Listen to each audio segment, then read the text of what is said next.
Alors donc cette session, elle s'intitule « Qu'est-ce qu'un contrat social performant ?» Elle est coordonnée par Jean-Paul Paulin, qui est économiste, professeur à l'Université d'Orléans. Il est membre du Cercle des économistes. Voilà, il est à l'autre extrémité de la table. Cette session, je vais la modérer, donc je me présente rapidement. Je m'appelle Isabelle Gounin-Lévy, je suis journaliste économique sur LCI et j'aime beaucoup Aix parce qu'il se trouve que j'ai fait mes études à Aix. Voilà, donc j'ai beaucoup de plaisir à revenir ici à Sciences Po Aix et je suis aussi diplômée de la fac de droit, j'ai une maîtrise de la fac. Voilà, donc c'est des endroits qui me font chaud au cœur. Voilà, et puis chaud tout court hein, parce que c'est chaud. Bon, alors, on va donc, je vais vous présenter notre plateau d'intervenants très prestigieux. On va commencer avec les dames, enfin madame. Donc, madame, c'est Véronique Descaques. Vous êtes secrétaire générale adjointe de la CFDT, donc numéro 2 hein, de la CFDT. Vous êtes donc adhérente depuis bien longtemps, hein, donc je ne vais pas redonner la date, mais vous êtes rentrée à la CFDT depuis très longtemps. Vous avez vous êtes véritablement, vous incarnez une figure de la centrale aujourd'hui. Vos domaines de prédilection sont la protection sociale, la santé et la famille.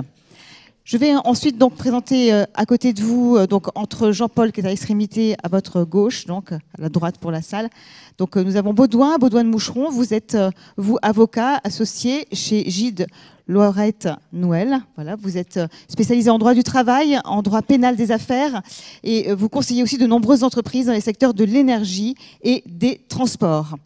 À côté de Madame Descaques, nous avons donc Sergueï Gouriev. Vous êtes vous chef économiste à la BERD, la Banque européenne pour la reconstruction et le développement. Vous êtes considéré comme l'un des plus brillants économistes russes. Voilà, je le dis parce que vous êtes très modeste. Et donc vous avez quitté la Russie donc en mai 2013 et vous enseignez également à Sciences Po donc depuis mai 2013. À côté de vous, donc, nous avons Philippe Blonde. Vous êtes, vous, directeur à la Res Publica. C'est un think tank que vous avez créé, un think tank britannique que vous avez créé en 2009. Vous avez été conseiller donc, du Premier ministre britannique David Cameron. Vous avez également enseigné dans les universités d'Exeter et de Cumbria. On aura sûrement beaucoup de questions à vous poser tout à l'heure. Ensuite, donc, on continue avec, à côté de vous, Éric Lombard. Vous êtes, vous, directeur général de l'assureur Generali France et vous venez d'en être nommé président. Vous venez d'en être nommé président, voilà. C'est ce que j'ai rajouté. Voilà. C'est effectivement, donc, il y a tout un fan club pour Éric. Et enfin, donc, à côté de moi, Christopher Pearson, vous êtes vous professeur de philosophie politique à l'université de Nottingham et vous avez pas mal travaillé sur les notions de contrat social, évidemment, donc c'est pour ça que vous êtes là. Et vous avez écrit sur la propriété, également sur l'État-providence. Alors notre session, elle va durer 1h30, vous le savez, il faut qu'on se dépêche parce que déjà le temps passe. Comme il est d'usage au cercle, on va commencer par des interventions donc, de chacun donc, de nos intervenants, avec bien sûr une introduction par Jean-Paul Paulin.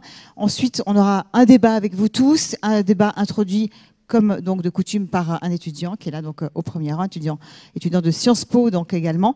Donc tout de suite, je vais donner la parole à Jean-Paul donc pour qu'il introduise ce débat sur ce thème. Qu'est-ce qu'un contrat social performant ? Merci Isabelle. Je vais commencer par cette observation banale que chacun peut faire, qui est la coïncidence qui existe entre les déséquilibres économiques d'un côté et la montée des fragilités sociales. Alors ceci s'explique par l'existence d'interdépendance entre les deux types de phénomènes, parce que les dysfonctionnements de l'économie détériore les relations sociales et que cette détérioration, en retour, aggrave les difficultés économiques. Alors, cet impact du social sur l'économie s'explique lui-même par le fait que la qualité des relations sociales, ou de ce que l'on appelle habituellement, souvent, le contrat social, est essentielle à l'existence d'une coopération efficace entre les membres d'une collectivité, le fait que ils croient ensemble à ce contrat social et ils y adhèrent. Et c'est essentiel pour assurer une bonne coordination des décisions économiques, lesquelles ne sont pas simplement le fait des jeux de marché. Le terme de contrat social que je viens d'employer est d'ailleurs certainement ambigu et certains des intervenants à cette table vont, je le sais, le contester.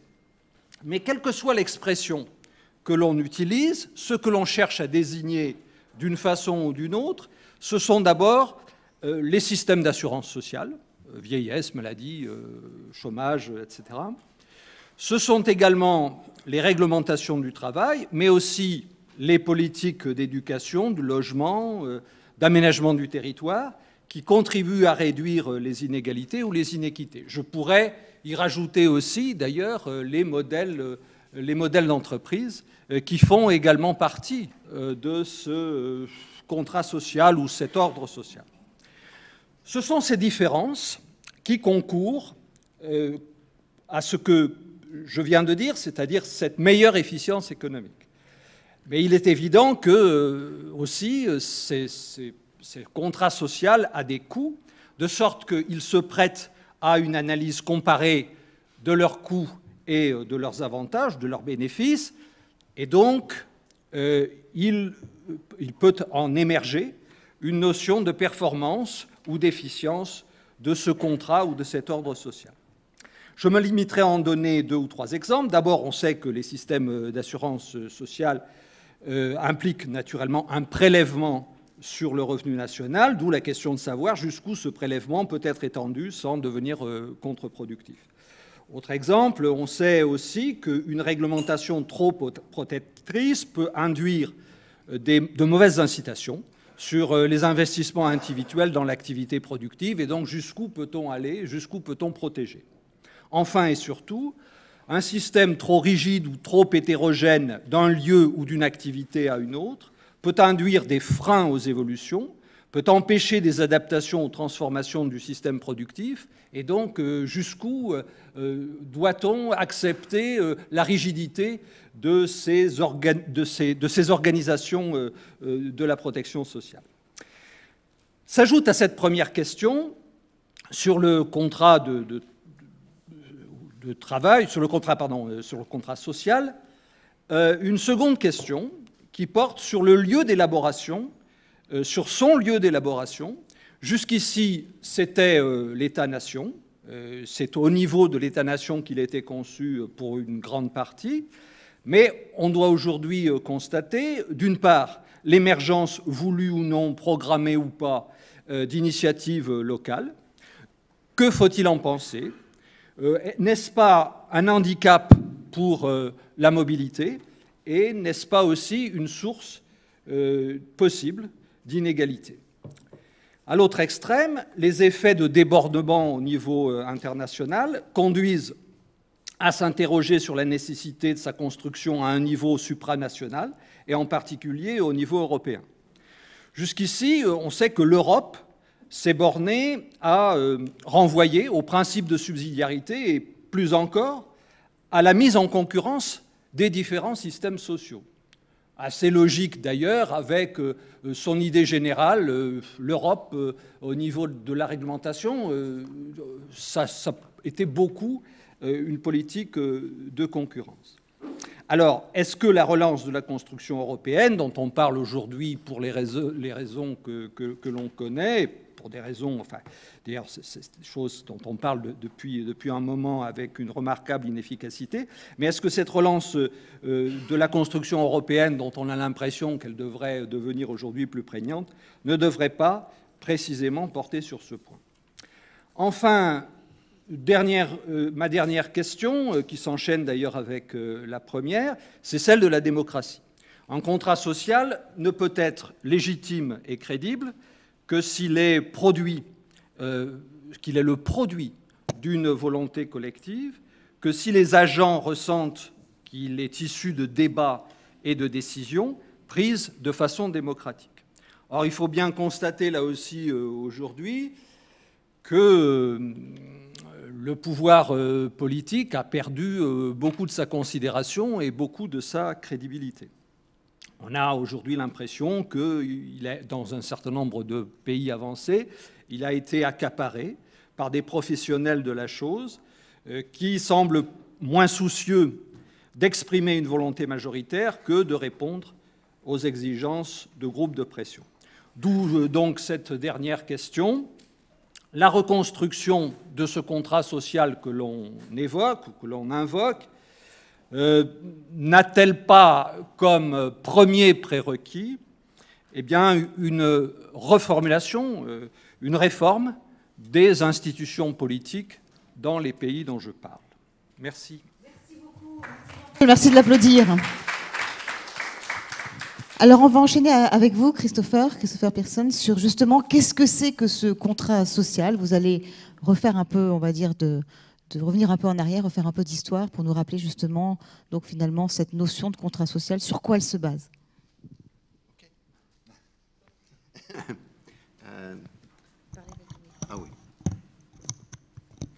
As we've just seen, we tend to use the expression social contract to describe a whole series of policies and practices through which states and other actors seek to moderate the outcomes of otherwise free market exchanges a little closer to you.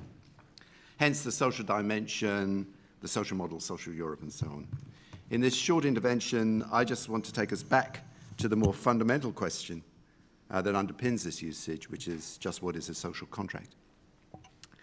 In modern political theory, the social contract has a long history that runs roughly from Thomas Hobbes's Leviathan in 1650 to John Rawls's Theory of Justice in 1971. Though particular formulations vary, it always involves the idea that in some point and in some way, we have as individuals to agree to the terms under which we live together, normally within states and under laws. So we have to contract in. And in the end, what justifies these laws and the authority of the states that enforce them is that we have agreed to these terms of social cooperation. Few have ever claimed or believed that the social contract is a real contract. We, whoever we might be, have never come together to form a state or agree on the laws by which we will be governed. Nor have we as individuals ever signed up to state membership. We are born into compulsory political organisations with established bodies of law which we are required to obey. We can only defect, if at all, by moving away, potentially losing all we possess, including our citizenship. But almost all social contract theorists have insisted that the social and political order is only legitimate because it commands our reasoned consent, either actually or theoretically. In this last case, because it constitutes a set of social arrangements to which any reasonable person would assent, given the chance, which of course we never get. Thinkers have disagreed violently about what it is that might command this reasoned consent. Hobbes held in essence that we should assent to any political regime that can maintain public order, however unattractive and unrepresentative it might be. Rawls insisted that reasonable assent was only really owed to a social order that did everything possible to maximise the opportunities and well-being of the least well-off. I want to concentrate here on another famous case, Rousseau's Contrat social.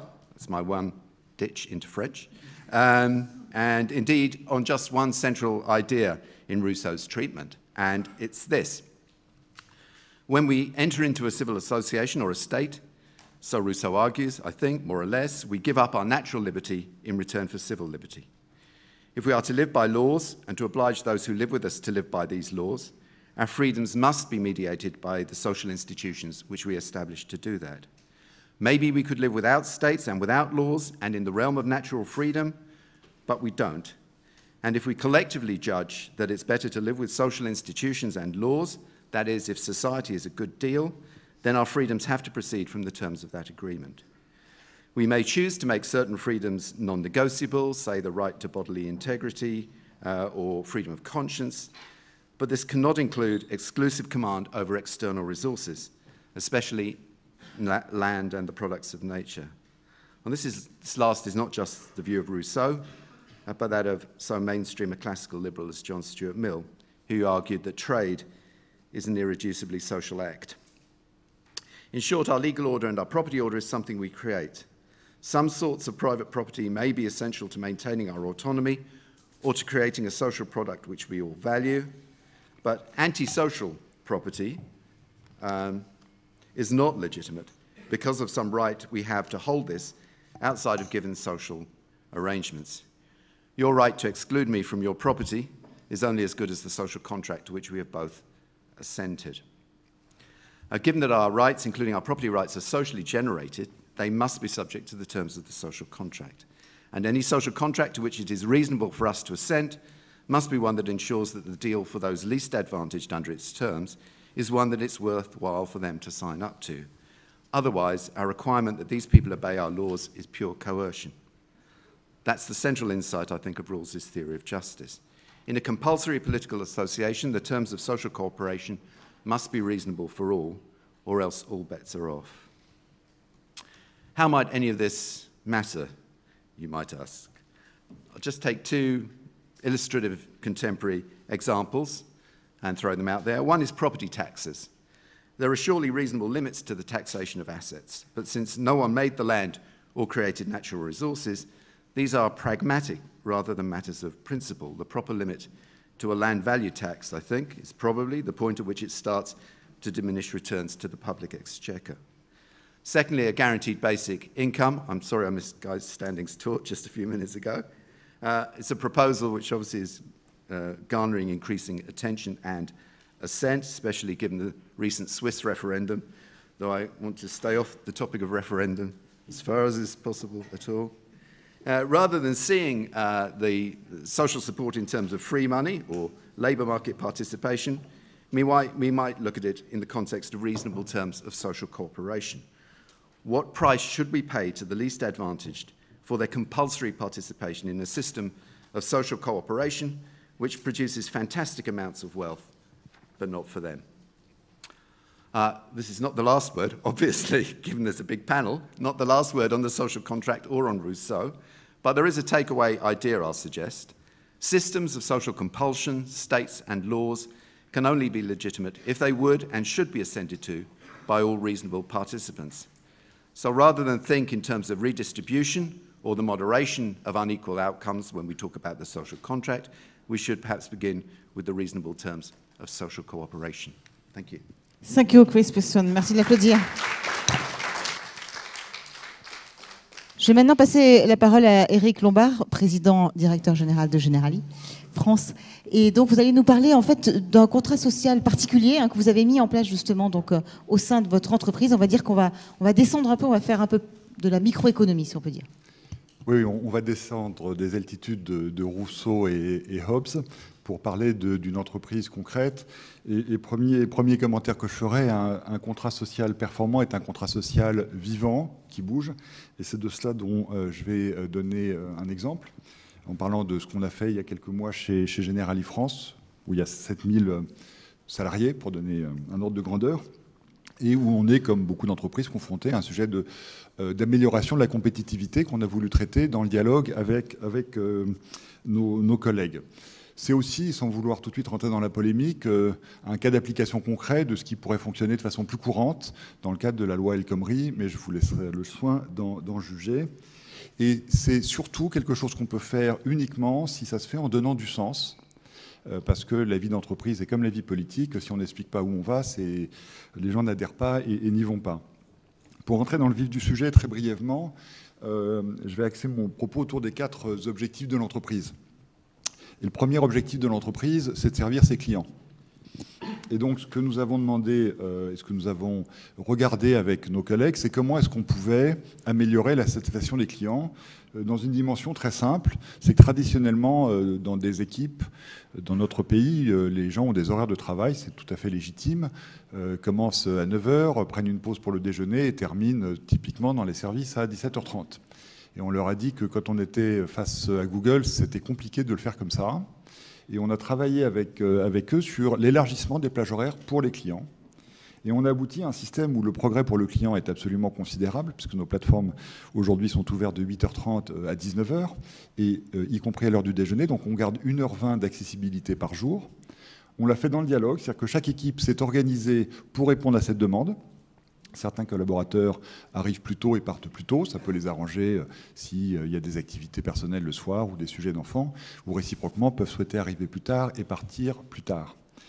Et de ce fait, juste avec ce simple changement d'organisation, le nombre d'appels que nous avons pris chez Generali en France a augmenté de 40% d'une année sur l'autre. C'est donc très substantiel, à effectif égal et à charge de travail d'ailleurs égal, mais juste avec une meilleure organisation. Deuxième élément, il faut naturellement dans le projet d'entreprise que les salariés y trouvent leur compte. Et donc, ce qu'il y avait dans la balance pour eux, et qui correspondait un sujet à leur demande et une autre à une proposition que nous avons faite, premier sujet correspondant à leur demande, le télétravail. Pour ceux qui habitent en région parisienne, les transports collectifs ne fonctionnent pas très bien et certains jours ne fonctionnent pas du tout. Et puis, de toute façon, même quand ça fonctionne, ça prend du temps. Et donc, nous avons ouvert la possibilité pour les salariés qui le demandent, et avec certaines contraintes, je ne rentre pas dans les détails, d'avoir 2 journées par jour de télétravail, soit à son domicile, soit dans des télécentres. Succès très considérable. Il y a déjà plusieurs centaines de salariés qui utilisent cela et qui en sont ravis. Et puis, deuxième sujet qui va avec, c'est qu'on a ouvert des budgets pour améliorer l'espace de travail, changer les bureaux, avoir des espaces plus collaboratifs. Je ne veux pas dire que chez Generali, c'est comme chez Google, un Mountain Views, mais enfin, on a essayé quand même d'améliorer les choses et ça progresse. Et si on regarde les deux premiers éléments qui bénéficient et aux clients et aux salariés, il y a déjà un marqueur qui est très clair et qui apparaît, c'est que l'absentéisme, qui n'est pas très élevé chez nous, mais a baissé. Donc je dirais que ça, c'est un signal positif, alors que la période était un peu compliquée en région parisienne, même si tous nos salariés ne sont pas en région parisienne. Troisième élément, on a fait ça pour améliorer la compétitivité, donc il faut qu'il y ait quelque chose pour nos actionnaires. Et ce qu'il y a pour nos actionnaires est tout à fait substantiel, puisque l'ensemble des salariés a accepté sans augmentation de salaire de travailler 1 heure de plus par semaine, et les cadres ont accepté de travailler 1 semaine de plus par an. Donc ils ont 1 semaine de moins de vacances. Vous allez me dire que dans l'assurance, le contrat social est assez performant, mais enfin, en l'occurrence, c'est une vraie contrepartie qui a été donnée en échange de ce que je viens de vous dire. Et puis, dernièrement, une entreprise fonctionne aussi comme une entreprise citoyenne. Elle fonctionne aussi pour essayer d'améliorer la situation générale, polluer moins, etc. Et là, je dirais que ce n'est pas le sujet sur lequel les progrès ont été le plus significatifs, mais enfin, quand même, moins de transport, moins de stress, plus de temps pour la vie personnelle, et ça, c'est une contribution générale qui est, me semble-t-il, tout à fait positive. Alors, quand je dis que nous avons discuté, c'est que tout ça a fait l'objet, évidemment, de discussions approfondies avec les partenaires sociaux, parce que tout ça, c'est des échanges, des contreparties, des discussions qui ont pris plusieurs semaines, que cet accord a été signé par des syndicats représentant 70% des salariés. Puis en plus, comme on a eu des élections professionnelles le mois dernier, ce pourcentage a été confirmé. Concrètement, ça a été signé par la CFDT, l'UNSA et CFE, CGC.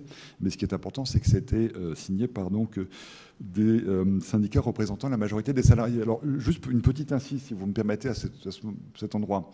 On dit souvent que les syndicats en France ne sont pas représentatifs parce que peu de gens militent dans les syndicats.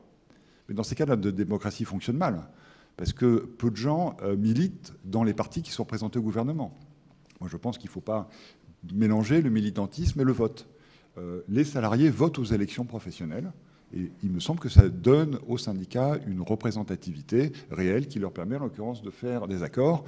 D'ailleurs, je signalerai que, malgré les grèves nombreuses que nous avons eues, il n'y a pas eu chez nous un nombre de grévistes supérieur à ce qui se compte sur les doigts d'une seule main, ce qui confirme aussi l'accord des salariés à ce sujet. Voilà, donc tout ça pour dire en conclusion que la négociation sociale dans l'entreprise, ça peut marcher, et il me semble que c'est quelque chose qu'on doit favoriser. Merci de votre attention. Merci beaucoup, Éric Lombard. Merci. Alors justement, donc on va enchaîner avec Véronique. Donc vous allez maintenant nous dire comment se construit un contrat social et surtout, finalement, de quoi on a besoin aujourd'hui pour le construire. Ça marche là? J'appuie sur rien, ça marche. On vous écoute. Oui, parlez bien près du micro. Pardon. Oui, alors, comment se construit un contrat social? J'aimerais bien avoir la réponse complète à votre question. En tout cas, c'est vrai que le sujet que vous avez choisi pour cette table ronde est on ne peut plus opportun dans le contexte, parce que je pense qu'une partie du climat social, pour ne pas dire le climat social dans le pays, mais au-delà du pays, d'ailleurs on le voit bien avec ce qui se passe en Grande-Bretagne, s'explique probablement par le fait que face aux mutations extrêmement fortes que le monde, l'économie, mais pas seulement, finalement les rapports sociaux eux-mêmes sont amenés à vivre, très liés d'ailleurs au changement technologique. Ce qui se passe, c'est qu'on n'a probablement pas su faire évoluer dans le même rythme le contrat social, et qu'il se repose avec une espèce de violence accrue. Il faut le rebâtir, il faut le reconstruire, et on est probablement dans un moment entre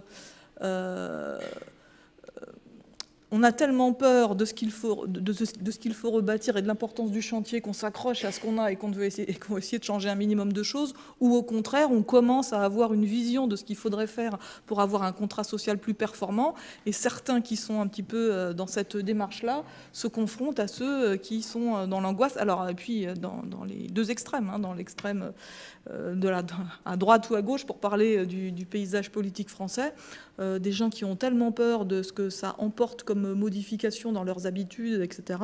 Et surtout qui sont probablement prisonniers d'une absence de vision, j'y reviendrai tout à l'heure, ou d'une absence de sens, comme ce que vous venez d'expliquer. Dans l'entreprise, il faut donner du sens. Dans le pays, il faut en donner aussi. Et probablement, ce qui nous manque le plus, c'est la capacité des acteurs politiques à donner ce sens à ce qu'il faut changer pour rebâtir ce contrat social. Alors, la vision qu'en a la CFDT de ce contrat social, alors, ça part un peu de ce qui a été dit dans l'introduction, c'est-à-dire que, évidemment, performance économique et performance sociale sont liées. Pour qu'une économie fonctionne, on voit bien qu'il faut, j'allais dire, des infrastructures, entre guillemets, sociales fortes, vous les avez citées, de la protection sociale, de l'accès à la santé, à l'éducation, etc. Mais ce n'est pas seulement ça. Je pense qu'on a aussi à reconstruire aujourd'hui, et c'est probablement en cela qu'il faut changer les cultures, y compris dans le dialogue social, du côté des représentants des salariés, mais aussi du représentant des entreprises. C'est que, comment dire ça, rebâtir le contrat social, ça consiste pour nous, c'est en tout cas l'axe fort qu'on a mis dans nos résolutions de congrès à la CFDT, ça consiste aussi à repenser la façon dont on produit, c'est-à-dire repenser le modèle de développement. C'est pas juste le contrat social gérer en amont ce que l'économie produit ou ce qu'elle est défaillante à produire en termes de lien social, c'est penser, y compris dans le modèle productif, comment il pourrait être plus performant pour mieux répondre aux aspirations nouvelles qui sont à la fois, par exemple, la transition énergétique, la transition démographique. Et nous, on pense que c'est dès ce moment-là que aussi les représentants des salariés, les salariés, doivent être associés à la réflexion, c'est-à-dire la performance est sociale comme partie prenante de la performance économique. Alors, pour revenir sur un certain nombre des questions que posait la note introductive, à quel niveau ça doit se situer? Alors, évidemment, pour moi, à tous les niveaux, le niveau de l'entreprise que vous venez de citer en est un, mais à tous les niveaux. D'abord, au niveau de la régulation internationale, j'y reviendrai pas, tant il est évident qu'il faut un minimum de régulation internationale. On l'a vu au moment de la crise de 2008, à quel point ça avait endommagé l'économie mondiale et au-delà, le tissu social dans les différents pays du monde, l'absence de régulation. Et de la même façon, nous, on pense qu'il est tout à fait nécessaire, si au niveau international, on voit bien que c'est compliqué en termes de gouvernance de faire de la régulation, au moins les traités internationaux, y compris commerciaux, sont nécessaires pour apporter une partie de cette régulation. Je le dis parce que on a souvent l'impression que les organisations syndicales sont toutes vent debout contre toute forme de régulation internationale, y compris par les traités commerciaux, et ce n'est pas notre cas. Le deuxième niveau, évidemment extrêmement important pour nous et auquel, vous le savez, dans l'histoire de la CFDT, on est très attaché, c'est évidemment la construction européenne, avec l'idée que plus d'intégration dans la construction européenne, mais à tous les niveaux, au niveau économique évidemment, on voit bien que nous on dit depuis tellement longtemps, mais c'est une banalité que le dire, mais que le défaut d'intégration économique, l'absence de politique industrielle commune, est un handicap qui nous a amené là où on est aujourd'hui, à la fois dans la défiance des citoyens, mais aussi dans la contre-performance économique de ce qu'est capable de produire l'Europe, on vient de le voir avec le Brexit. Et évidemment, il faut que cette intégration, elle soit pas seulement économique, mais qu'elle soit aussi fiscale et sociale. J'y reviendrai dans les exemples un petit peu plus loin. Et puis ce contrat social, évidemment, on ne peut pas échapper à l'idée qu'il faut, puisque les réglementations nationales étant ce qu'elles sont, et elles existent encore, il faut évidemment des réformes en France. Et nous, on pense que oui, des réformes, il faut en faire. Pas n'importe quelle réforme, parce que, comme il a été rappelé dans l'introduction, l'investissement social pour nous est au moins aussi important que l'investissement économique. C'est là-dessus qu'on doit miser. Et donc, du coup, le discours autour de il faudrait faire des réformes qui mènent à baisser le coût du travail et baisser les contraintes aux entreprises et tout ira mieux dans le meilleur des mondes, pour nous, ça ne peut pas nous convenir, parce que pour nous, aussi par la performance économique, par notre capacité à produire plus de valeur ajoutée, qu'on peut alimenter le contrat social et qu'on peut faire que tout le monde s'en tire par le haut, l'économie comme les citoyens et les salariés, alors qu'à l'inverse, une démarche qui nous amènerait plutôt à considérer qu'on doit s'abaisser au niveau de la concurrence internationale en termes de coût du travail ou de conditions de travail, nous amènerait forcément dans le mur. Alors, du coup, la CFDT, comment elle voit les enjeux ? J'en citerai deux essentiellement, mais qui regroupent assez bien l'ensemble. Les enjeux des réformes qu'il faudrait faire pour rebâtir ce contrat social. Alors, on les appelle dans notre jargon CFDT la sécurisation des parcours professionnels, premier gros enjeu, et le deuxième gros enjeu, évidemment, c'est le dialogue social. Alors, la sécurisation des parcours professionnels, en plus, c'est devenu une expression qui est elle-même un peu dépassée, parce que c'est plutôt la sécurisation des parcours tout court, d'ailleurs. Parce que nous, on est assez convaincus que pour être fidèles aux idéaux de l'après-guerre et au Conseil national de la résistance qui disait dans la voix de Beveridge il faut protéger les salariés du berceau à la tombe, du coup on est persuadé que pour faire ça, il faut profondément repenser notre modèle social et faire un certain nombre de réformes. Je les citerai très rapidement, mais qui commencent tout au long des réformes qui amènent à rétablir une forme d'égalité des chances entre les citoyens tout au long de la vie. Et il y a des choses qui sont faites en France, il y a des choses qui sont en bonne voie, mais il y a des choses sur lesquelles on est extrêmement en retard. Par exemple, pour commencer dès le plus jeune âge, l'accueil de la petite enfance en France est un sujet qui me semble extrêmement majeur du contrat social, qui est d'ailleurs un sujet qui a été traité... Ah bon, temps écoulé, on me dit, qui a été traité dans les pays nordiques très bien et sur lequel, en France, on est extrêmement en retard. Bon.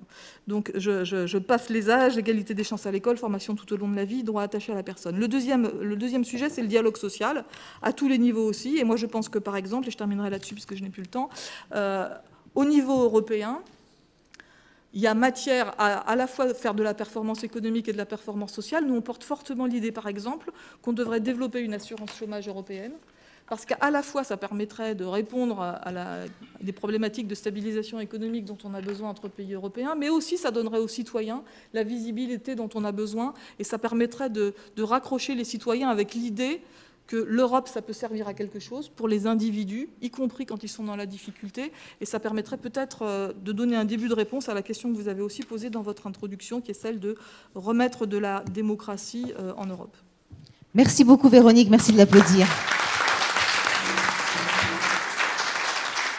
Évidemment, vous aurez à nouveau la parole tout à l'heure au moment des questions-réponses. Alors justement, vous nous parlez de l'Europe, donc de la nécessité de mettre justement cette dose européenne dans ce contrat social. Eh bien, ça me fait une très bonne transition avec Baudouin de Moucheron, puisque justement, vous allez nous parler aujourd'hui, finalement, à quel niveau ce contrat social, il faut le mettre en place, à quel niveau donc il sera efficace, performant, puisque c'est bien notre thème, et notamment donc ce niveau européen qui est particulièrement important pour vous.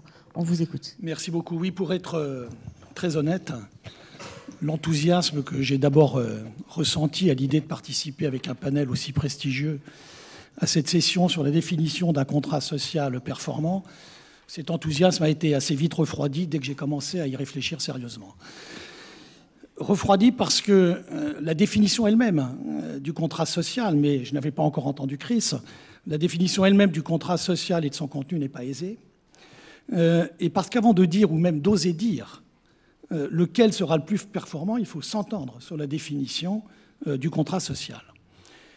On peut considérer, et si on considère d'ailleurs qu'au fondement de toute théorie du contrat social, il y a une idée, c'est que la société civile n'est pas un accident fortuit, mais que c'est le fruit d'un calcul utilitaire des individus, de chacun d'entre nous, pour déterminer ce qui vaut mieux pour le plus grand bien du plus grand nombre d'individus, alors que ce soit au niveau de Generali ou à un niveau supérieur, comme je vais l'aborder, supérieur au niveau européen.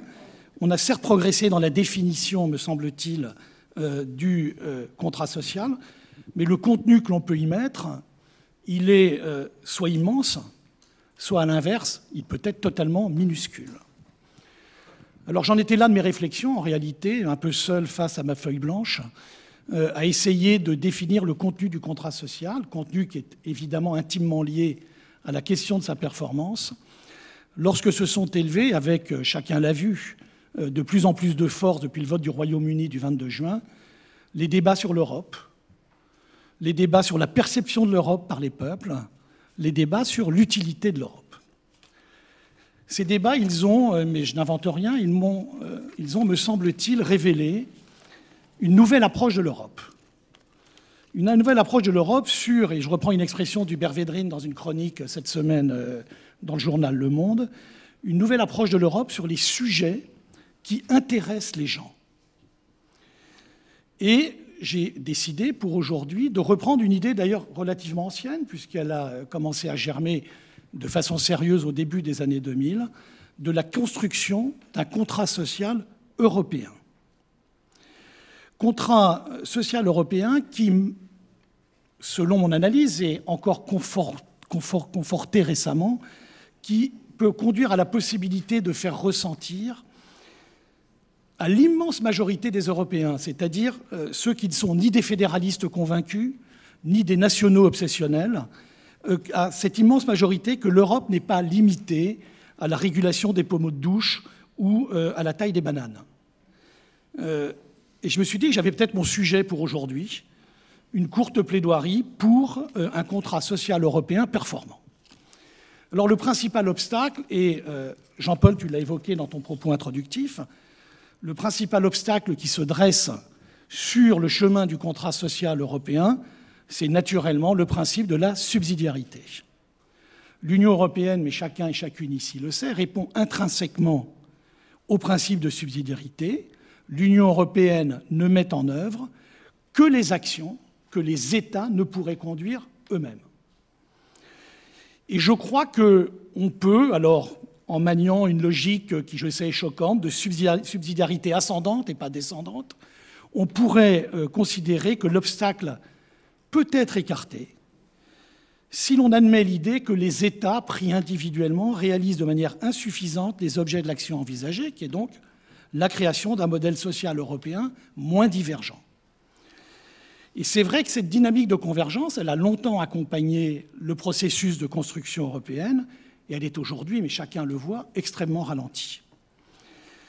Et il y a en plus la tendance, dans les situations, mais là aussi j'enfonce une porte ouverte, de crise économique ou financière, la tendance des États à ne plus faire confiance à la logique de sauvetage par le haut, c'est-à-dire par l'Europe, mais plutôt de gérer par ce que d'ailleurs on dit des auteurs de la CFDT, me semble-t-il, par la déflation sociale, leurs problèmes de désendettement et de compétitivité. Et ces auteurs que je relisais, ils relevaient que les écarts se creusaient inexorablement, faute précisément de contrat social européen sur différentes dimensions, l'emploi, la pauvreté, la situation de la jeunesse, enfin, ce que l'on peut voir absolument tous les jours. Et cette panne, en réalité, de la dynamique européenne, selon mon analyse, elle n'a pas pour seul effet pervers ce repli social des États que j'évoquais à l'instant, et notamment des moins performants d'ailleurs, disons-le clairement, les pays autres que ceux du nord de l'Europe, Allemagne, Autriche, pays nordiques. Cette absence de contrat social européen, elle est créatrice évidemment de tensions sociales. J'aurais pu, si j'avais eu le temps, prendre la question si aiguë aujourd'hui de la mobilité intra-européenne des travailleurs, mais on voit bien que c'est un sujet de crispation sociale, faute évidemment de contrat social. Donc ce contrat social européen, pour lequel je me suis engagé à plaider brièvement, et je vais essayer de tenir parole, ce contrat social européen, il me semble qu'il aurait tout de même plusieurs vertus. D'abord, et je suis d'accord très exactement avec ce que vous avez dit, sur la création d'un dialogue social européen. Il y a les instruments d'ailleurs qui existent pour ça, hein. Il y a l'EPSCO, emploi, politique sociale, santé et consommateurs, nous avons tous les outils qui le permettent. Ça pourrait, pourquoi pas, permettre des négociations collectives à l'échelle européenne, et pourquoi pas, on va peut-être me trouver utopiste, mais un principe de salaire minimum, et puis en étant encore plus utopiste, puisque c'est à la mode, pourquoi pas un principe européen de revenu minima. Sur la mobilité intra-européenne, il y aurait la portabilité des droits. Les auteurs que j'évoquais, qui ont travaillé pour votre organisation syndicale, évoquaient d'ailleurs l'idée d'un compte formation européen. Vous avez parlé de la sécurisation du parcours professionnel. C'est un peu, me semble-t-il, la même idée. Donc voilà quelques pistes de réflexion, sûrement maladroites, sûrement dans le désordre, mais sur un contrat social européen qui aurait peut-être le mérite de renouer avec une plus grande réussite de l'Europe. Alors pour conclure, j'ai parfaitement conscience en disant cela que plaider aujourd'hui pour ce contrat social européen peut au contraire du but recherché aggraver ce qui a déjà nourri le mécontentement général, c'est-à-dire la perception d'une sorte de furie normalisatrice européenne qui est si mal perçue. Et j'ai bien conscience que c'est le risque, mais puisqu'il fallait un avocat pour ce contrat social européen, ce sera moi aujourd'hui. J'ai aussi conscience d'ailleurs que plaider aujourd'hui pour ce contrat social européen peut paraître incohérent au regard, et quand on regarde le Brexit, avec l'aspiration des peuples à une démocratie plus proche. Je vois ces contradictions, je les comprends, mais je crois tout de même d'abord que c'est possible, ce que mes procureurs diront et ce que je viens d'évoquer, mais ce n'est pas certain. Je crois qu'en visant à maintenir la paix sociale, puisque c'est ça en réalité le but, en visant à maintenir la paix sociale, un contrat social européen pourrait peut-être être reçu comme un premier pas vers ce qui vaut mieux pour le plus grand bien du plus grand nombre. Je vous remercie. Merci beaucoup, merci Baudouin. Alors attention, l'intervenant suivant va peut-être vous surprendre. En tout cas, ses propos risquent d'être assez décoiffants. Voilà, ses idées sur le contrat social sont assez personnelles, assez particulières. Philippe Blonde, on vous écoute. Thank you very much. Goodness. I don't really believe in anything like a social contract at all. I think it's complete nonsense. And you can't have a social contract with society. Let me give you an example. Let's say you struck a social contract that we were going to pay everybody, a certain sum. Then let's say the Black Death reappeared in Europe, and we urgently needed to put all the funds we had into fighting the Black Death. Well, you would want that, but would anybody seriously say, oh, you're breaching a contract for the money you were going to give me? And actually, if you think of democratic societies, they're always permanently revising the social contract, and it's never stable. And also, the notion of contract, in essence, is an attempt to kind of create as many externalities as you can, things you're not liable for. But you can't do that for society because in the end, as human groups, we're liable for everything and we have to cope with everything. So I think it's a complete misnomer. It's a complete ideological fiction. And what I want to go to is why the ideological fiction took place. And it took place because society needs a fundamental principle of order. And that's not wrong, that's right. And, as Chris, quite rightly said, the origin of social contract theory is the series of devastating, brutal, bloody 16th and 17th century wars that beset Europe. And it was an attempt to secure social peace. Now, how do you secure social peace? Well, first of all, you've got to create a monopoly of violence and enforce that and disarm. So you created a fiction, and Chris was quite right, where you say, well, life is so awful, if we give all power to the state and the authority, they will suppress violence, and de facto you've signed a contract, and now you're in an ordered society. Now, what's interesting about this procedure is this is coterminous with the rise of modern liberalism. And I've been struck at this conference how there's an enormous agreement on the fundamental progressive nature of everything. Good is good, bad is bad, we're good people, the people who don't agree with us are bad people, and that's all clear and we can all carry on. But what I want to suggest to you is we're at an epochal turning point. That liberalism as the principle of human order is now over. That liberalism is actually now the principle of human disorder. And that liberalism, which was brought about through social contract theory, and I'll go into it in detail, can no longer secure social peace. And in fact, if you look at the conflicts that we're looking at, from Donald Trump to UKIP to Front National, we're in the middle of social conflict that I will argue is caused by liberalism. The idea that democracy is a salve is just complete balls, really. quite simply because democracies and people often vote to do horrendous, dreadful things. If you think democracy is an ultimate principle, democracies often vote to kill and murder Jews. And they have done, and they probably will do so again. And the idea democracy will give you agreement, I mean, it's complete nonsense. Pew Research has shown that in America, society has never been so polarized. Republicans and Democrats can't even agree if the sun is rising. So all democracy now is yet another agent of entropy, another agent of violence and disorder. But because I believe in order, and I think order is necessary, but order is not secured by contract, but contract can take place once you've secured order. What I want to suggest this for economists as well, is we need a fundamentally new principle of order in the West that isn't anything to do with what we would argue our history is based on. I want to argue that what economists now need to take seriously is the relationship of economy to morality, the idea of morality and universals in the Platonic and Aristotelian sense, which was all destroyed by liberalism. That what we need, very importantly, this is a communitarian point, is we need, in some sense, to abide by the same universals.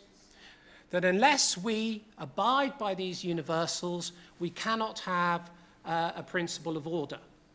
And I want to suggest to you that actually what's going on with liberalism at the moment is that as it's breaking down and can't secure order, what's actually happening is people are privatizing or absolutizing the universal. So if you look at something like ISIS, I mean, I found it very bizarre that people are talking about the way they've talked for 40 years, as if borderless world, we're all going well, the internet's really great, we all, universal human rights. There's nothing self-evident about human rights. There's nothing about rights that tell you what is right. Well, you've got ISIS cutting people's heads off, and people talk about rights being self-evident. I mean, where are we at? So what I want to suggest to you is something that I think a really advanced form of economic thinking would have to do, which is talk about what can we create a form of prior agreement, because we're always born into agreement, we're always born into code.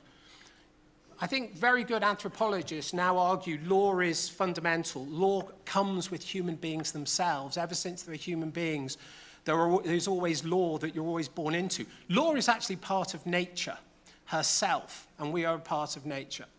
So what I want to suggest is that we now need to start talking and thinking about things like morality, value, objective truth, and parcel that in and fold that into economic debates and terms. So I think, for instance, we need an economy of honor. We need an economy of virtue. One of the reasons we have such terrible politics is we've got elites who either believe in nothing, they're completely empty, or they believe in the very worst things, which you all know. So let me just lead you through that. So they're my big assertions, which I'm sure you will recoil and resile from. But let me just take you through this. Do I have... No. Very quickly? I'm sorry. 1 minute? No more, but just... All right, well, you got an idea of what I was going to argue, and hopefully that can come out in questions. Thank you. Thank you very much. Thank you. Sorry, la règle est la même pour tout le monde. Sergueï, vous allez avoir donc le difficile rôle de conclure justement maintenant donc ces interventions. Donc après effectivement donc l'intervention de Philippe Blonde donc et on aura l'occasion d'en reparler évidemment au moment des questions-réponses. On vous écoute. Thank you very much, Isabelle. It's very hard to speak after Philippe, but I would like to thank the organizers to invite me. Actually, in EBRD, it is exactly my job to think about those issues. EBRD is a project bank, and each project has to contribute to building a better society in the countries where we operate, and it is chief economist's job to think about how to measure each investment project's contribution towards making society making economy more competitive, better governed, more inclusive, more sustainable, better resilient to shocks, and more integrated. And when we think about these issues are no longer theoretical for countries where we work, simply because if we don't understand the social fabric and social contract, what we are trying to do may be actually reversed and destroyed. And there are some countries where we see major reversals in the last 25 years. Now, why do we care about social contract and what social contract is? I will not repeat what people have said on this panel. By the virtue of the word contract, we think about something binding, which should be durable, in the sense that we sign a social contract, and it will last tomorrow, and it will be enforced tomorrow. Now, the problem is that things change, and here I agree with Philippe that it is impossible to sign a complete social contract that will last for generations. And one of the problems today is things change faster and faster. We talked about lifetime occupational trajectories. And unfortunately, in the last 30 years, we have seen that many professions and many skills have become obsolete. And not just in one country or another country, but as a whole, developed countries are undergoing a huge transformation, which is occasionally we call job polarization, where you have people at the very top whose jobs are becoming more productive due to globalization and technological development. These jobs are actually being created. Same at the very low end of skill distribution, where there are people whose jobs cannot be automated or outsourced, and then people in the middle who are losing their jobs, who can no longer count on having a job for decades. And this is not a theoretical argument. We now observe that happening in Europe. We now observe that happening in the US since 1990s, and especially since 2000, when, for example, in the US, a great impact of China joining WTO has played an important role in crowding out middle-skilled, what we call routine manual jobs.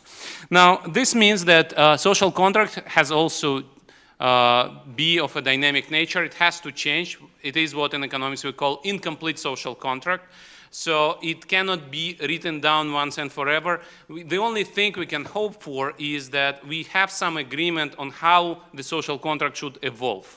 We have to have an agreement on who decides and how collectively we decide on changes and amendments to the social contract. And the broad agreement is whenever we undertake reforms in economics or politics or social system, these reforms should be of a nature when whoever wins has to agree to the idea that the losers have to be compensated. Now, if there is no way for the winners to compensate the losers, that must be a wrong reform.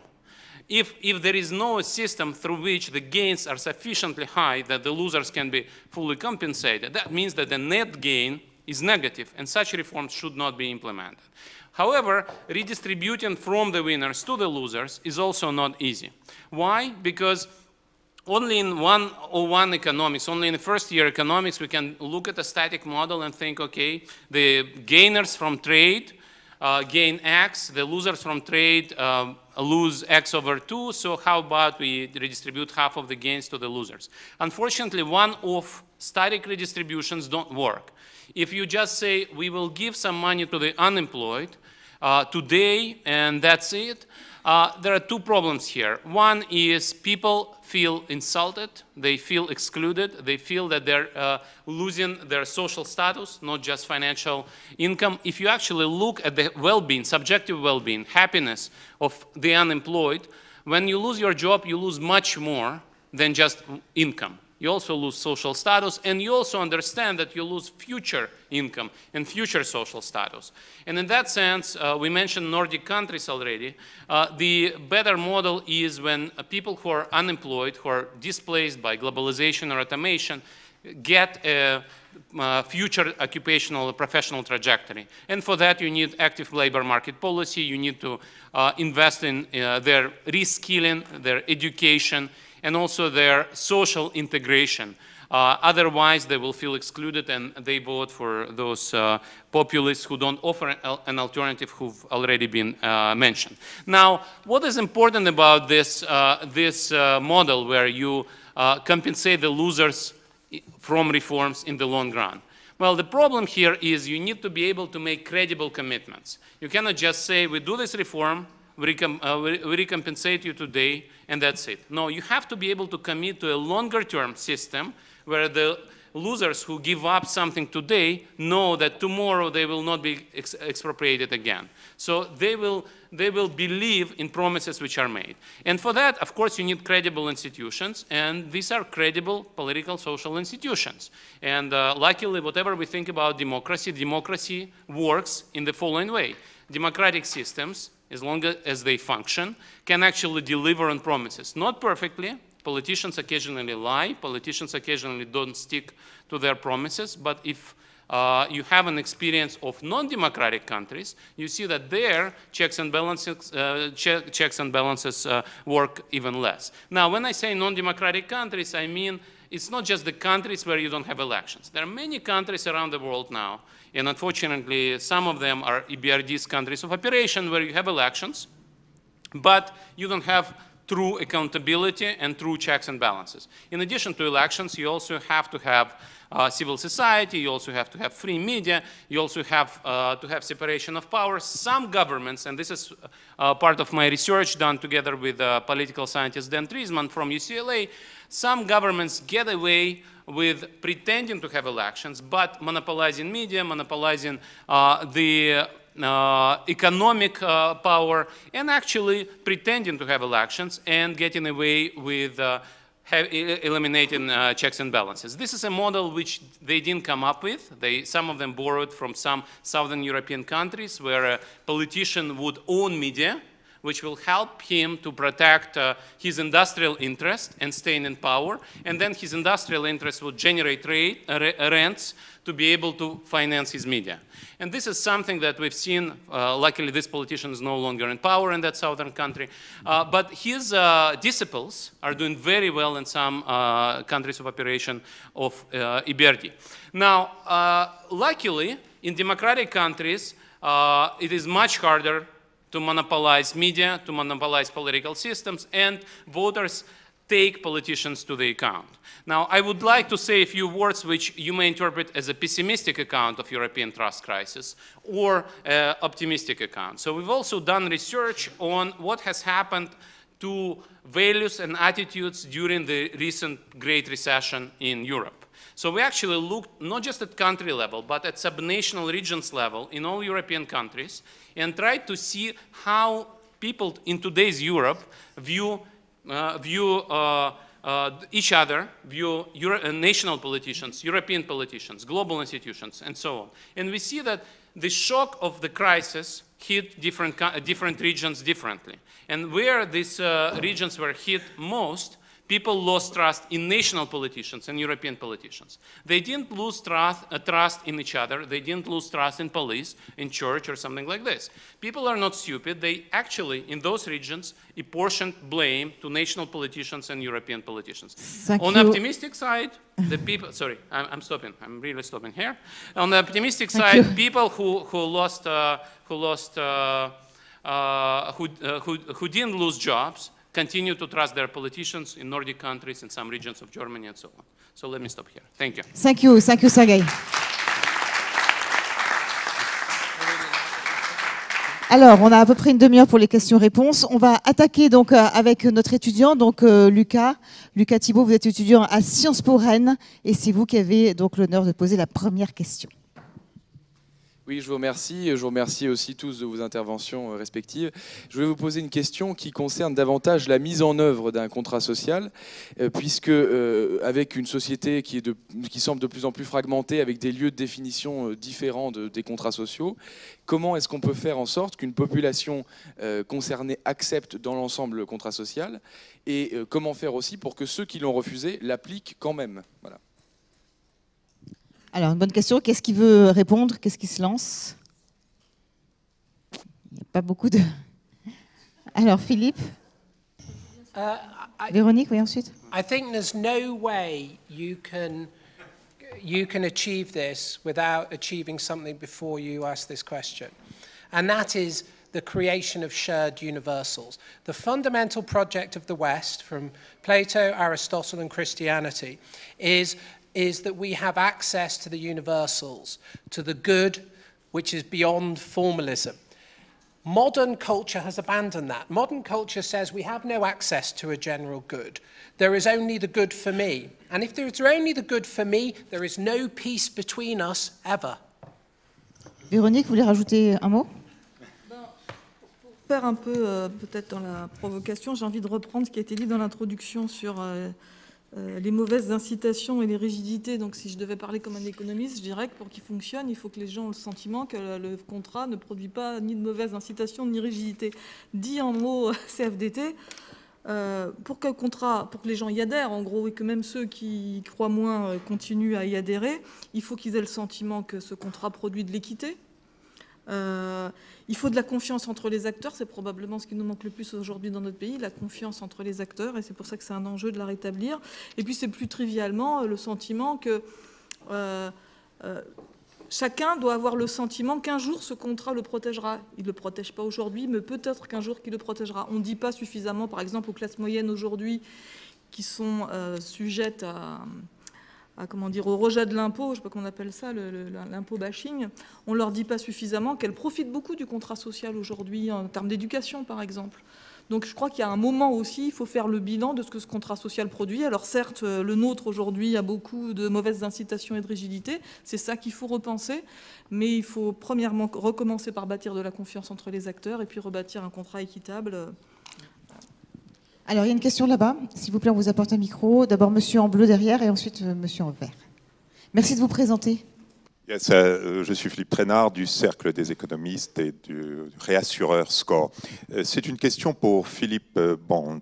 Yes, my question is the following. You have been insisting on the fact which is philosophically very rational, that is we should first share some values, universal, what you call for universals, which are the basis of the order, and then we can, of course, negotiate a social contract. The only point I would like to mention is that after World War II, we did exactly the opposite, and it did function for some years, and especially after 68, because in fact in 1968 we had a great contestation of the values of what you call the Occidental values, and they disappeared, and we saw the social negotiation replacing, in fact, this universal with a certain success, because in fact it lasted until now, and now we see another consultation which you are mentioning. But why did it success for at least 30 years, which is, or 30 or 40 years, which is not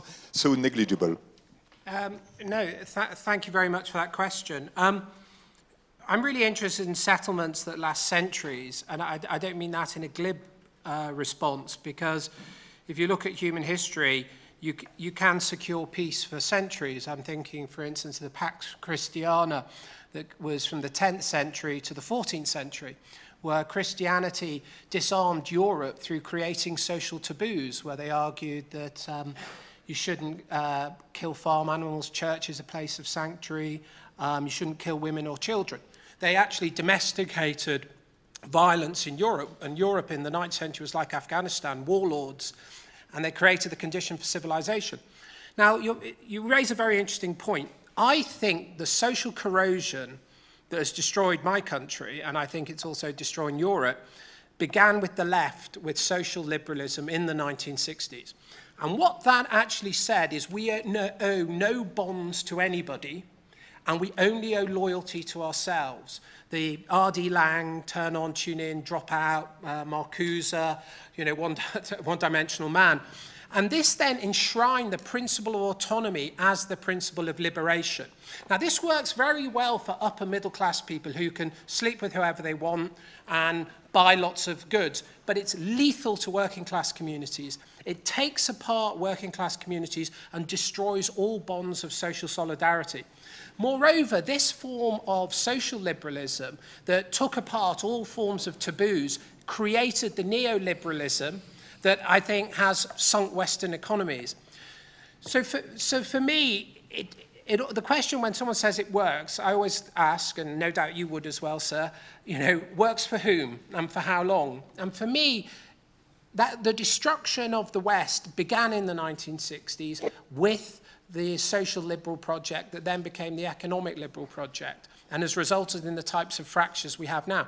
Now, I'm not illiberal and I'm not an absolutist, and I think liberalism has its place, but when it becomes first philosophy, it's lethal. Monsieur, vous vouliez rajouter quelque chose, je crois, oui. In English or in French? As you want. Okay. Yeah, thank you. Okay, my language, so I speak in French. Okay. In French. Voilà. Donc l'idée que vous avez, ça fait penser un petit peu à Jean-Claude Michéa, si vous connaissez Yeah, okay. I like it. Yeah. Voilà, mais c'est ça. Et l'idée est quand même un peu antilibérale, c'est que je ne cherche pas ce qui est bon pour moi et je me débrouille tout seul et j'y arrive tout seul, je suis autonome. Mais c'est quand même que je dépends des autres, et c'est vraiment la définition de la social solidarity, quoi, de la solidarité sociale. Et l'idée qu'il y a chez Michéa, que vous pouvez peut-être avoir aussi, c'est la référence à Orwell. Vos social values, voilà, common decency, c'est pour ça que je parle en anglais, parce que common decency, bon. Et l'idée étant que, justement, on ne peut pas s'en sortir tout seul, il faut des valeurs communes qui permettent de fixer le contrat social, plutôt que je suis un dieu, un homo economicus autonome, et je vais arriver tout seul, y compris avec the winner takes all, et j'écrase les autres. Est-ce que c'est ce que vous pensez, avec peut-être une autre référence à McIntyre aussi, sur le communautarisme? Yeah, I basically agree with your clarification of my position. And I suppose what I'm saying is, and I repeat, and I apologize if it sounds repetition, unless we have another agenda than amour propre, unless we have another agenda than self-love and self-assertion, we cannot have social peace. And liberalism, at base, is just a philosophy of power. It's Nietzschean. It's just a philosophy of power. And it doesn't even, if you're really sophisticated, it doesn't even say, let us not harm the other person. I mean, McKay in his book, which I really like, says, what do we now live in such a peculiar world that we have, on the one hand, people arguing for the legalization of drugs, on the other hand, people arguing for banning tobacco. and we can't do anything about it. Another point he makes, which is very good, which is about prostitution, and he talks about how radical left feminists argue prostitution is fine because nobody should control what a woman does with her body and everything else. And he said, well, okay, if that's true, then we should have courses in prostitution for people at school, and there should be teachers of prostitution, there should be examiners of prostitution, and we should teach the techniques of prostitution, because if it's equally valid, then what reason does the neutral state have to not teach prostitution to children? So what I think is right in McKay, and I do like his work, is liberalism as first philosophy is insane, and it's completely damaging. Now, I am a liberal because I think liberalism, once you've established common bonds, can work. I mean, I believe markets work, I believe in trade, I don't believe you should have a privatization of the absolute. But the reason our society is falling apart, and the reason why people voted for Brexit, is we now have an economy that doesn't serve the poor, shows no interest in serving the poor, and has no stake in serving the poor. So the reason we're at meltdown and breakdown, and you will all know that the popularity of the EU is lower in France than it is in the UK. France will vote for Frexit if we have the referendum. Now, I hope it doesn't. I voted Remain because I believe in Europe, I believe in the West. I mean, I know it doesn't sound like it to you, but I really... but it's because the tradition you're all upholding, I want to suggest to you, is bankrupt, and you need to go to an earlier, more noble European tradition that alone can secure what you believe in. Alors, je crois que Eric, vous voulez aussi apporter donc d'autres éléments de précision par rapport à cette question. On va ensuite passer la parole à monsieur. Je voudrais apporter la contradiction à Philippe Bland, dont le discours est très vigoureux, mais que je ne partage pas, en rebondissant sur la question de Philippe Trainard. Pourquoi est-ce que notre système ne fonctionne plus depuis quelque part la fin des 30 Glorieuses ? Alors on peut dire que c'est un accident de l'histoire qu'il ait fonctionné. C'est une hypothèse. Moi j'ai une autre hypothèse, c'est celle du sens. C'est que dans les 30 Glorieuses, il y avait un alignement entre le projet économique, le projet politique et le partage des richesses créées. Et puis après la fin des 30 Glorieuses, avec le choc pétrolier, D'abord, la fin de l'inflation et puis aujourd'hui la période de croissance basse où nous sommes. Il y a un grand mensonge, c'est que nous n'avons jamais expliqué aux gens, personne n'a jamais expliqué aux gens en Occident, que la période des 30 Glorieuses était terminée et qu'il fallait modifier l'équation économique en Occident et modifier la façon de partager les richesses et de partager les efforts. Et dès lors que nous avons fondé le système politique depuis les années 70 sur du mensonge dont le référendum britannique est une splendide conclusion, puisque les arguments étaient quand même, certains l'ont dit le lendemain du référendum, totalement faux, eh bien le système ne peut pas fonctionner s'il n'y a pas du sens et s'il n'y a pas un partage de réalité. Voilà, donc je voudrais proposer cette autre hypothèse. Monsieur, oui. Juste parlez bien dans le micro. Oui.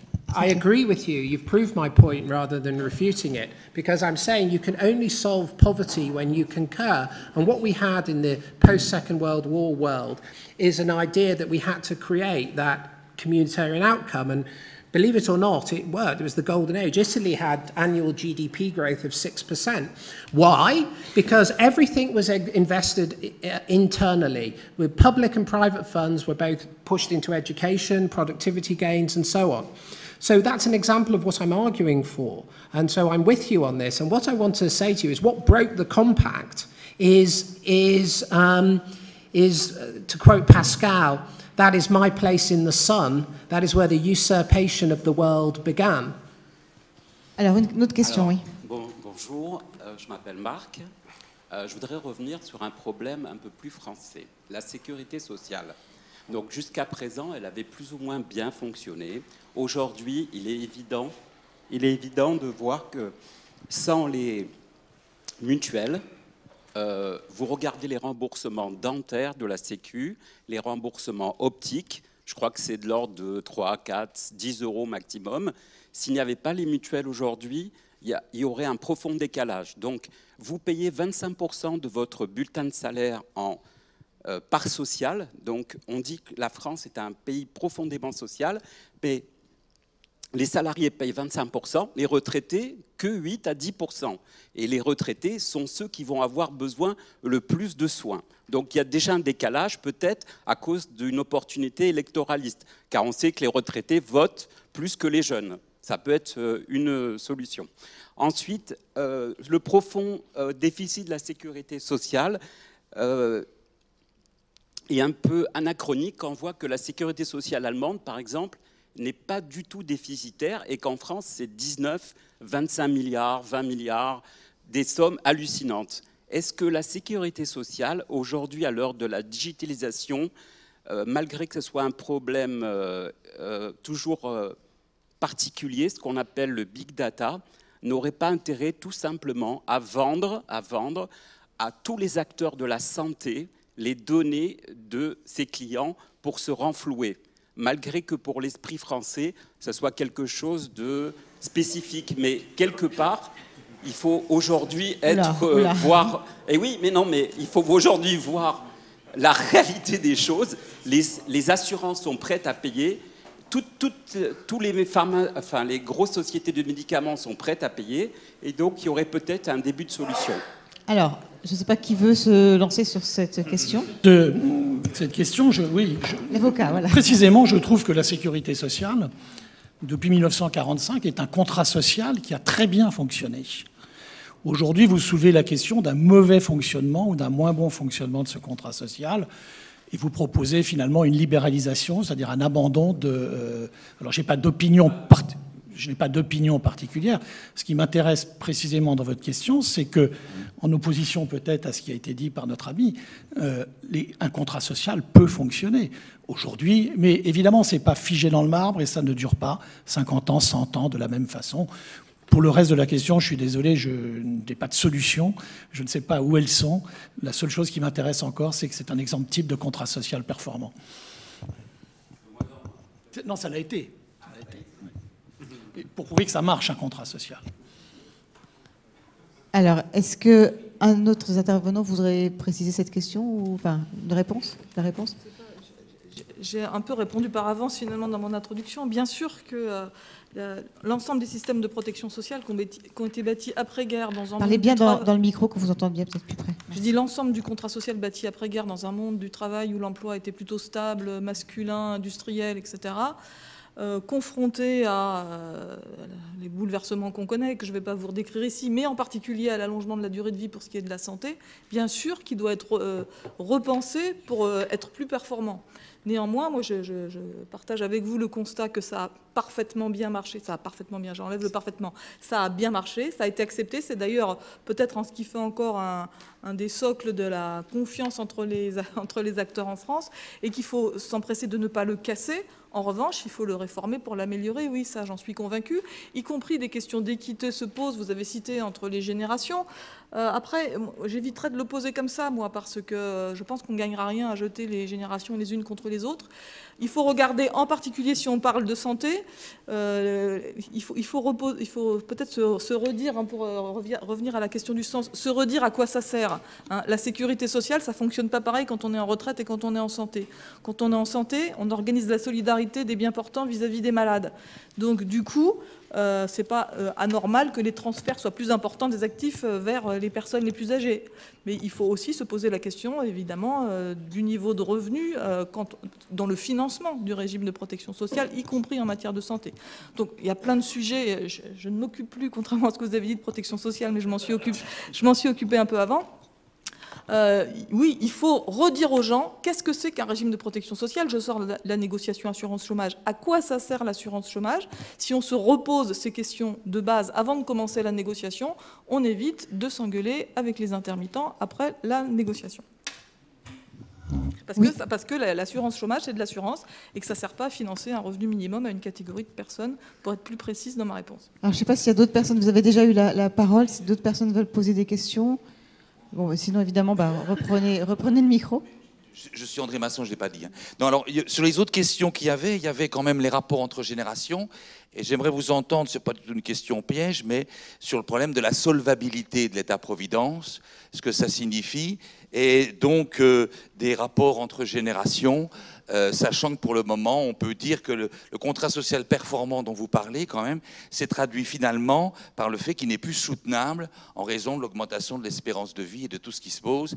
Et donc, comment on peut faire un contrat entre générations soutenable, quoi? Alors, je crois que Chris voudrait vous donner quelques éléments de réponse. Chris Pearson. Okay, maybe react to that question first, and then maybe I'll say something about more generally about that debate. I think the thing I want to say about the intergenerational and also the kind of funding issues, I suppose the bottom line is I think the system is broken, okay? I mean, I'm not sure how we should... I've been working on welfare states as a kind of political scientist for a long time. I think trying to do more of what we are doing, or just doing less of what we do, worse, in the long run just isn't the solution. I'm not a policy maker, so I don't know how we get from here to doing something different. But that's why I raised the issue of a basic income in terms of talking about a social contract, because whether or not that actually works, I'm not at all sure. We just have to do something, I think, that's very different. And I don't think we can do it by simply kind of raising a tax here and screwing off the poor a little bit more there. I don't think others will come back on that. Can I just make a kind of comment which goes back to actually the first question, several of the things that have come since, which is just one about kind of clarification, because I think, to go back to the very first question, I think a social contract has to be unanimous. So there isn't a minority. If you're not in the social contract, you don't belong to the state. So it's important to distinguish the social contract from the idea of democracy, which is an institutional arrangement for making decisions in which there are minorities and they have to be protected constitutionally and institutionally. I just don't think that's the same thing as the social contract. Nor do I think so. I think a lot of the conversation we're having here is about what I would call a social pact. And they're more time limited and they are about arrangements often between groups that are not necessarily individuals, but maybe, you know, between unions and other social actors. And social pacts are not this kind of fundamental constitutive component, which is what the social contract theorists were talking about. They have to change through time. They may bind across a certain period and all those kind of things. But I just wouldn't use the term social contract to describe them. Alors, je crois que Sergueï, vous vouliez rajouter quelque chose? Just a few things about intergenerational issues. I think in many countries, pension systems are broken. Bankrupt, let's put it that way. Bankrupt in the next 50 years.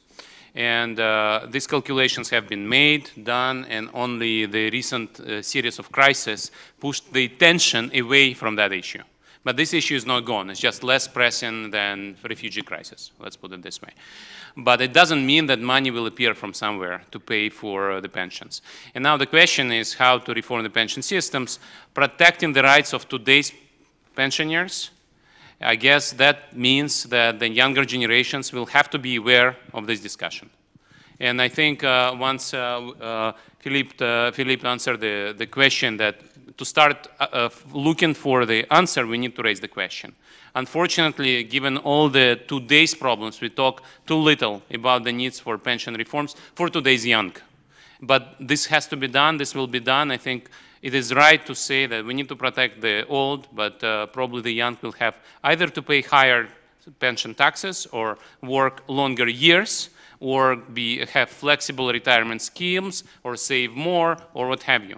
And given that interest rates are coming down, saving is not going to be easy, saving for retirement. So it's not going to be an easy solution to this problem. But without asking this question, there will be no solution at all.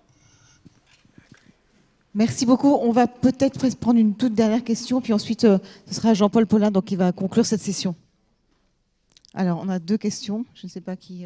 Vous avez le micro? Voilà. Monsieur avait levé la main avant, je crois. Allez-y. Bonjour, donc, moi je m'appelle Loris Godin, je suis vice-président de la FAGE, la Fédération des associations générales étudiantes.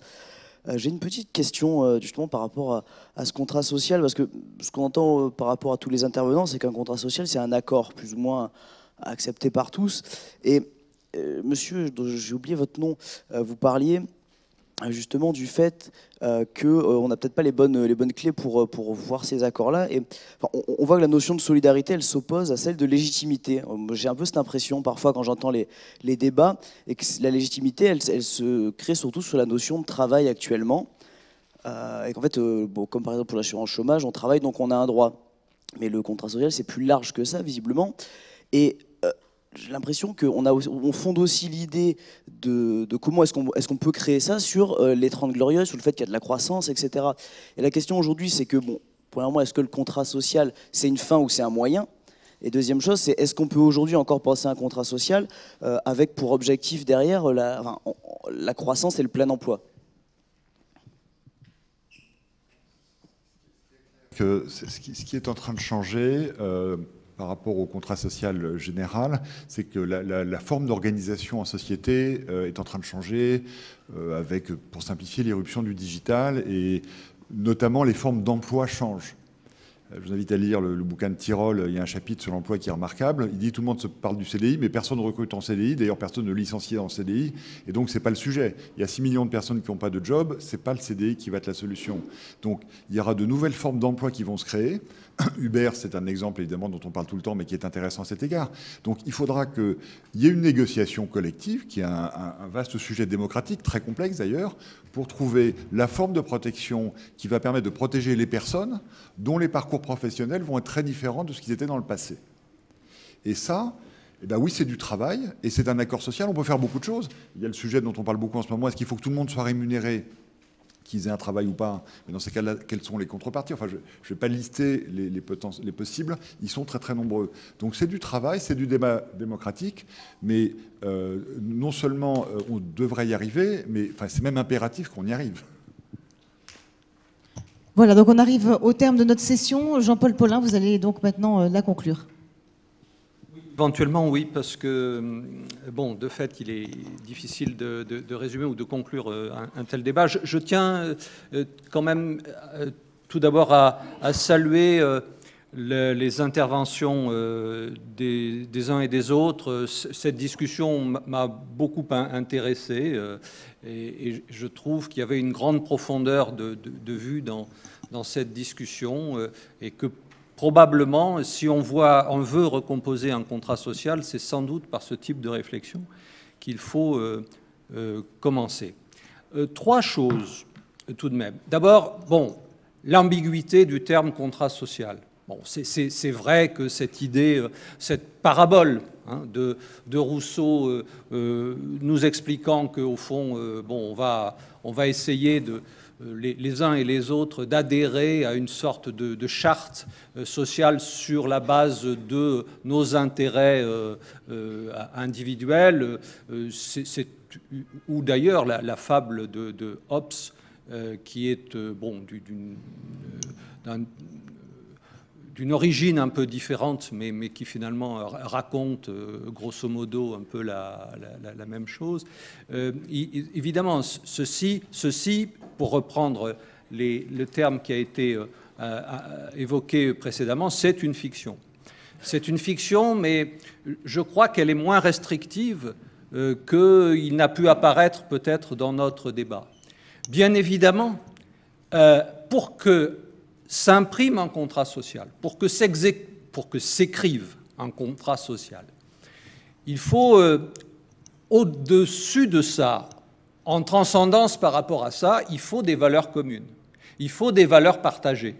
Mais je n'opposerai certainement pas l'adhésion à des valeurs et l'existence d'un contrat. Au fond, le contrat social, ça concrétise des valeurs que nous partageons et qui sont des valeurs qui peuvent être des valeurs universelles.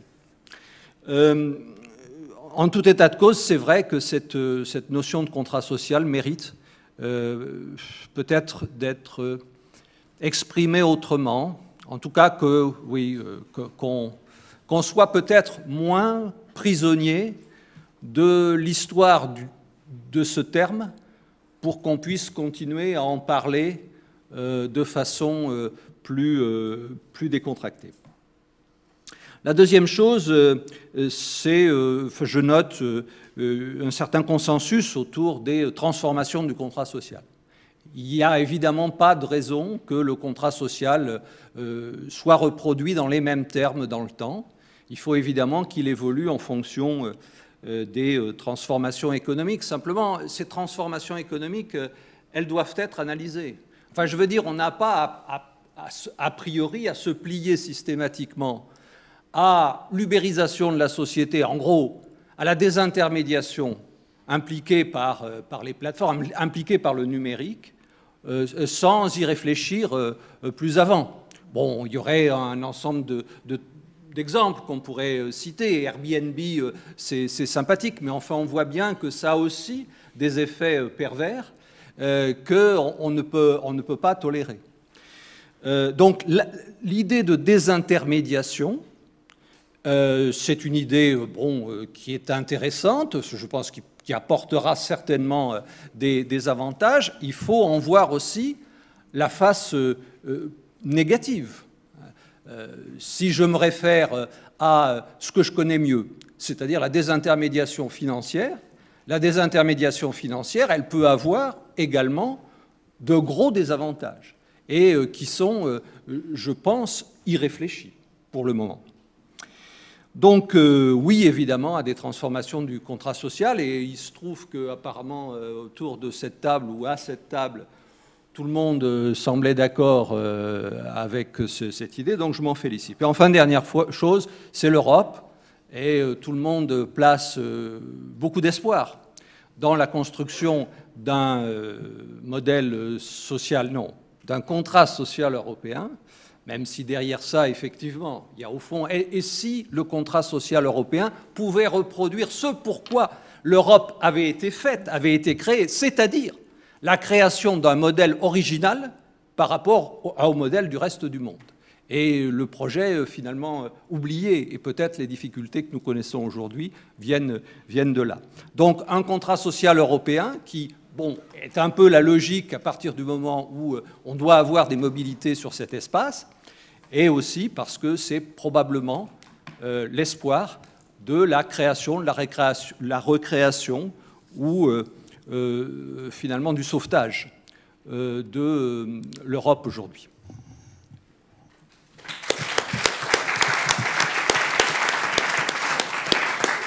Et je vous laisse, à vous aussi, Isabelle, le soin de remercier tous nos participants. Bien sûr, merci à tous. On peut, je pense, encore une fois les applaudir. Merci à tous. Très bonne soirée à vous.